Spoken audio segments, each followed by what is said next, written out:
Hello everyone, and welcome to Chapter 15 of my Call of the Armor 0% Growths Low Turn Count playthrough. Chapter 15 is normally considered a pretty tough map in a casual run. A lot of the enemies here are very strong, and it's also very demanding for this LTC. This is what we've been training Aaliyah up for. Don't let these amazing stats fool you. We actually just promoted her to Mage Knight for the movement.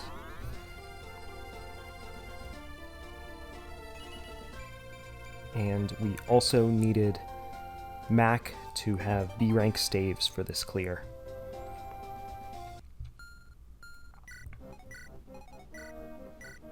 In this preps menu, once I get some units the weapons they need for the clear, you're going to see that I give Mac only one-use rescue staves. He's going to use rescue twice in this clear, and he's going to break both of those. The reason I'm giving him the one-use rescue staves is because when you break a staff or a weapon, you do not get weapon experience for that charge. Vivek, for his part, is going to see a little combat, so I need to give him the Frost Caliber Tome, and he can get rid of this garbage in my inventory so I don't have to look at it anymore. But the reason I need Mac to be the one that breaks the rescue staves is because I need Francis and Vivek to hit A rank at some point, but I don't really care about Mac's staff rank past B, so he can break all the staffs he wants. Chapter 15 is going to be the strong boss map of this duo, and so I need a designated foot unit to kill the boss, and that's going to be the druid that just joined us, Expirus. Expirus is going to show off his stuff right here. He's got the S rank Dark Tome Retribution, which has a Luna effect, so he always deals 30 damage to whatever he targets. This mercenary has a little more than 30 HP, so I can give Kuija a kill here. Despite this map's rather nasty reputation, I managed to give Kuija 2 kills on player phase. The unpromoted generics are not super scary in my opinion. I even managed to get a kill here, which is more funny than anything, honestly. Although the promoted generics are quite scary. Vivek needs to be in range of this sniper for a play turn 2, and the sniper would absolutely murder him, so the Chapter 14 Sleep Staff is coming in very useful there. We're going to initiate a take support give here on Flint, who needs to be in a very forward position for a warp on turn 2, and while he does need to be in a Flyer's saddlebags for that, Flyers actually cannot fly over the walls in this map. We need to get Lily north of where she is now, and so we need to go through that general. So now you're going to see the only Frances combat in the entire run. The S rank Light Tome has a little bit of crit, and so I'm able to crit kill that general with Frances. Yes, I did need the boots for that. Yes, it was very funny. And fortunately, yes, there is no chance of death here. Thanks to the +5 defense that Frost Caliber gives Vivek, the Silver Sword Cavalier he has to face has no chance to kill him. That warrior that you saw, however, did have the ability to one round like literally my entire army, so I needed to stay out of range of him. But now that it's turn 2, I can finally begin the actual thrust of this map, which is getting 3 side objectives and then killing the boss. There are 3 villages I need to visit, one in the bottom left, one in the top right, and one in the dead center. And after I get Kuija one last kill, you're going to see my method of getting each of those. Kuija and Luan are kind of trading Dark Tomes back and forth because I still really want to get Luan to S-Dark. I really focus way too hard on that goal, but you can see why Vivek needed to be that far forward. that gets a layer to this position, so she can visit the village up there soon. But first we're going to get the silver card from that inn, which is kind of nice. And we're going to get this archer, Maluj, who is never going to see the field. But the most important of the trio by far is the village of Alair's grandpa, who has a talk with his granddaughter and convinces her that even though she really likes magic, if she wants to stop being bench fodder, she needs to learn how to dance. So we're finally going to get the dancer of this hack.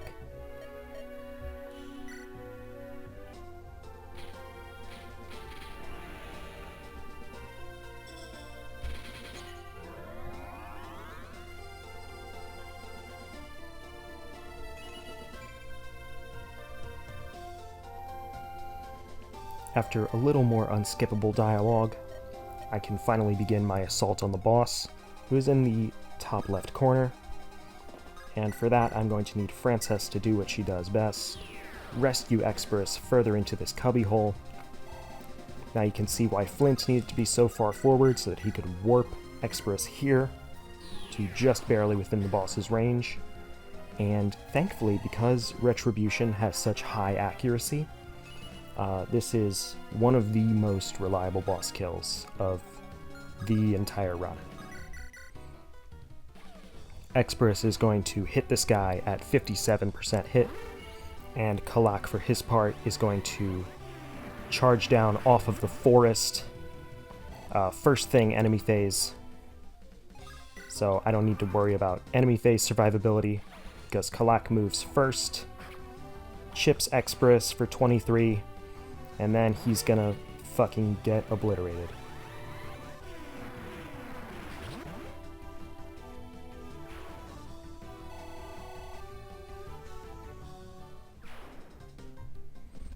We get a lance we're never going to use, and we complete Chapter 15 in 2 turns. On to Chapter 16.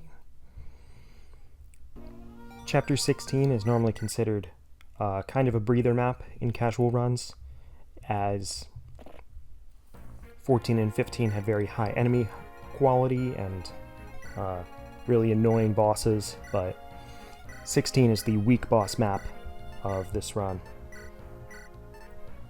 And unfortunately for me, I could not find a way to one-turn this map.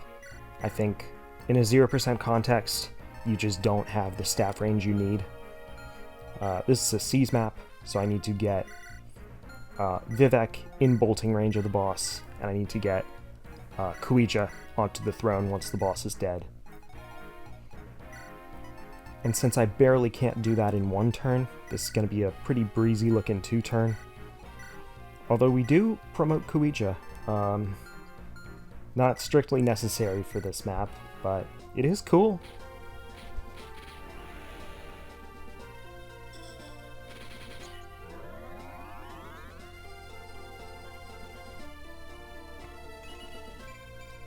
You can see these pretty decent promo bonuses are going to make her like slightly tougher to kill, and she gets use of every magic type, but perhaps more importantly, she gets C rank staves, which will let her like barrier once. And we actually got another staffer this map. Weber the Mage Knight is up in that corner there, and despite the fact that I deployed him, I'm not actually going to use him for anything. I just wanted him like very like up in my deployment section, so I don't have to like menu as hard in the following maps. He's probably the worst staffer in my army, despite the fact that he has 7 movement and both warp and rescue rank. He has 5 range compared to Mac and Flint, who have 6, and Vivek and Frances, who have 10. So he's very limited, and he's not going to do anything in this pretty breezy run. I just limited the staff uses to what was absolutely necessary. And the reason this map is considered kind of easy on a casual run is that about half of the enemies are totally stationary, including this druid that I'm gonna kill right here. Thankfully, because of this 2-turn, I have a little extra time to grind Vivek's staff rank by rescuing Brioche the rogue, recruit them. They have pretty decent combat stats, but they have 6 move and don't use staves, so you can guess how much I'm going to use them. But I gotta kill that druid, because he's in my way. And you can see I actually found a use for Ansha. I previously lamented how useless she was, but she has a support with Vivek, which boosts my reliability of this boss kill by a little bit. She gives 5 hit and 5 crit when within range. And thanks to the light brand Brioche was traded, they're going to kill this stationary knight on enemy phase. And generally make this enemy phase pretty clean looking, even though I think Brioche has a chance of death. You can see just how many of these enemies are stationary. Like that halberdier would have been kind of scary, and the archer on the left also would have been kind of scary, but neither of them move. Turn 2 rolls around and I kind of start off by flexing, getting Luan even more dark rank by doing a little trade chain with the flux here. But one other pretty cool perk of the 2-turn is that I didn't need to spend any resources moving Flint forward. Flint can just kind of walk on his own 2 legs to where he needs to be for the warp. If you saw on enemy phase maybe a brief glance at the boss, he's kind of in his own little room there. So I do need to warp Kuija inside the room. And thankfully, because he's a weak boss, I don't need to warp a boss killer inside the room. I can just snipe him from the courtyard here. But for our final little thrust, we're going to once again employ Frances. She is just one of the best units in my army. She's so great. And get Kuija into the proper position. Flint walks up. Once again, showing that energy ring was worth it. Just every penny I could have gotten.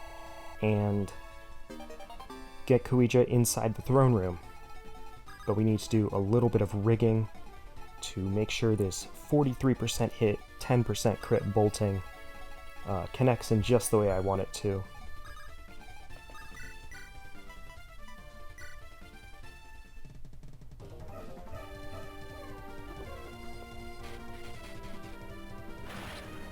So we're going to finish chapter 16 in 2 turns. Thank you for watching, and I hope to see you for interlude 3.